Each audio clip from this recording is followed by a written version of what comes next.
Assalamualaikum, halo teman-temanku semuanya, apa kabarnya? Semoga kalian semua selalu berada dalam keadaan sehat walafiat ya.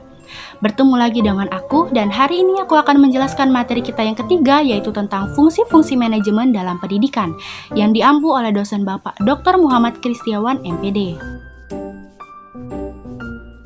Sebelumnya, perkenalkan dulu, nama aku Adinda Dwi Anggraini dari kelas 1A dengan NPM A1G022030, Program Studi Pendidikan Guru Sekolah Dasar Fakultas Keguruan dan Ilmu Pendidikan Universitas Bengkulu.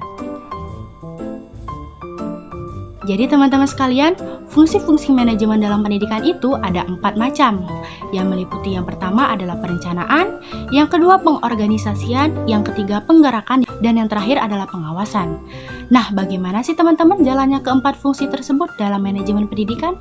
Yuk kita bahas bareng-bareng. Yang pertama adalah fungsi perencanaan dalam manajemen pendidikan. Fungsi perencanaan atau planning yaitu sebagai pedoman yang sistematis mengenai pelaksanaan dan pengendalian, penentuan strategi, pelaksanaan kegiatan, dan penentuan tujuan atau kerangka tindakan untuk mencapai tujuan tertentu.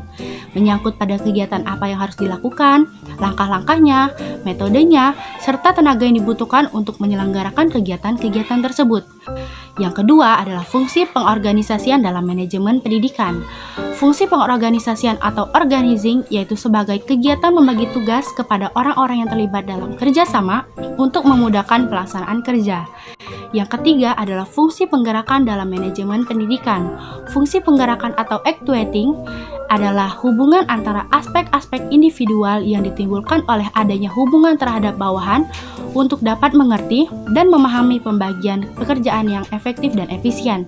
Actuating ini dianggap sebagai intisari manajemen karena secara khusus langsung berhubungan dengan orang-orang. Yang keempat atau yang terakhir adalah bagaimana fungsi pengawasan dalam manajemen pendidikan. Fungsi pengawasan atau controlling ini berperan sebagai proses penentuan apa yang telah dicapai, berkaitan dengan standar apa yang sedang dihasilkan, penilaian pelaksanaan atau evaluasi, serta bagaimana perlu diambil tindakan korektif atau perbaikan. Nah, dari semua yang telah kita bahas tadi teman-teman, dapat saya tarik kesimpulan bahwa manajemen adalah ilmu yang memanfaatkan semua sumber daya yang dimilikinya untuk mencapai tujuan secara efektif dan efisien. Dengan kata lain, manajemen merupakan proses perencanaan, pengorganisasian, pengarahan, dan pengawasan usaha-usaha para anggota organisasi dan penggunaan. Proses manajemen adalah elemen-elemen dasar yang akan selalu ada dan melekat di dalam proses manajemen yang akan dijadikan acuan oleh manajer dalam melaksanakan kegiatan untuk mencapai tujuan yang telah ditentukan. Baiklah teman-teman, itulah tadi pemaparan materi dari aku tentang fungsi-fungsi manajemen dalam pendidikan. Jika ada yang ingin mencatat, silakan videonya di-pause dulu. Dan jika ada yang tidak mengerti, boleh tolong tulis di kolom komentar. Terima kasih, semoga videonya bermanfaat dan mudah dimengerti oleh teman-teman sekalian. Sampai jumpa lagi di video selanjutnya. Dadah, Assalamualaikum warahmatullahi wabarakatuh.